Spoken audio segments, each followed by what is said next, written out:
ఏడుగుండల స్వామికి 7 శనివారాలు శ్రీ వెంకటేశ్వర గానామృత కార్యక్రమాన్ని వైభవంగా నిర్వహించుకుంటూ మనం 3వ వారం కూడా నిర్వహించడం జరిగింది. ప్రతి వారం మాదిరిగా ఈ వారం కూడా స్వామివారికి ముందుగా విశేష పూజాది కార్యక్రమాలు నిర్వహించుకోవడం జరిగింది. అలాగే భవిష్యత్తు బ్రహ్మ అయినటువంటి మన పంచముఖ ఆంజనేయ స్వామి వారికి కూడా విశేష పూజలు నిర్వహించడం జరిగింది. ఏకకాలంలో మన అందరి అదృష్టంగా భావించుకోవచ్చు. ఏకకాలంలో కలియుగ ప్రత్యక్ష దైవమైనటువంటి వెంకటేశ్వర స్వామిని, భవిష్యత్తు బ్రహ్మగా పిలిచేటువంటి ఆంజనేయ స్వామి వారిని మనం స్మరించుకోవడం మన అందరి అదృష్టంగా మనం భావించుకోవచ్చు. ఇటువంటి బృహత్తర కార్యక్రమానికి శ్రీకారించినటువంటి శ్రీ విఘ్నేశ్వర శ్రీనివాస ట్రస్ట్ తరఫున మీ అందరికీ కూడా ఈ యొక్క కార్యక్రమంలో పాల్గొన్నందుకు ప్రత్యేకంగా అభినందనలు తెలియజేసుకుంటాం. అలాగే ఈ శ్రీ విఘ్నేశ్వర శ్రీనివాస ట్రస్ట్ గత సంవత్సరం మనం ప్రారంభించుకోవడం జరిగింది. ఆధ్యాత్మిక, సామాజిక, సాంస్కృతిక, ధార్మిక కార్యక్రమాలే లక్ష్యంగా ఏర్పడినటువంటి విఘ్నేశ్వర శ్రీనివాస ట్రస్ట్ అనేక కార్యక్రమాలు చేసుకుంటూ ముందుకు వెళ్తోంది. ఈ యొక్క ట్రస్ట్ ప్రధాన ధ్యేయం తెనాలి పట్టణంలో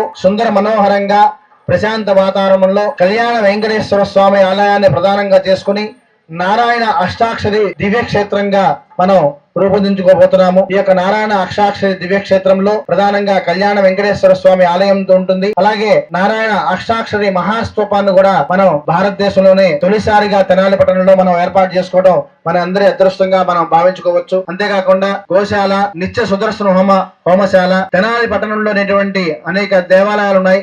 ఎక్కడా లేని విధంగా ఈ యొక్క దివ్యక్షేత్రంలో శ్రీ ధన్వంతరి ఆలయాన్ని, ఆరోగ్య ప్రదాత అయినటువంటి ధన్వంతరి ఆలయాన్ని, విద్యా ప్రదాత అయినటువంటి శ్రీ హయగ్రీవ స్వామి ఆలయాన్ని కూడా ఉపాలయాలుగా మనం ఏర్పాటు చేసుకోబోతున్నాం.